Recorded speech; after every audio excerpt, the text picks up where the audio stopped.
A female colonel has stepped down from her job after suggesting that attractive women should not be portrayed in promotional materials. Kristen Welker is back with more on that story. A lot of people kind of fascinated and surprised by this. This is a big talker, Erica. It certainly is. One of the striking things really about the story is that Colonel Lynette Arnhart is one of the key players researching the transition of women into combat roles. But her words set off a small firestorm and some very serious consequences.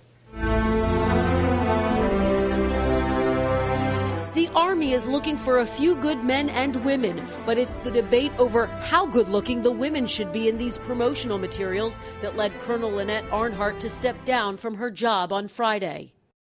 Colonel Arnhart was in charge of an Army research project examining women transitioning into combat roles, but military officials tell NBC News she got into hot water for writing an email to some of her colleagues, arguing the Army should use more average-looking women in their ads.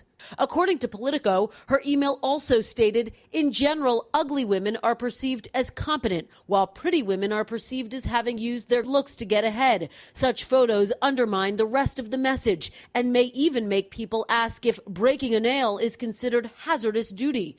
Those words met with a strong backlash inside the ranks and from Representative Jackie Speer, who tweeted another example that @USA Army just doesn't get it as it debates if pretty girls should be used in pamphlets. An Army spokesperson tells NBC News the comments cited were an internal email conversation. This is not an Army position. This summer, the Army announced that by 2016, women will be able to apply to all military occupational specialties across the force. Military analysts say there should be a laser focus on implementing that goal.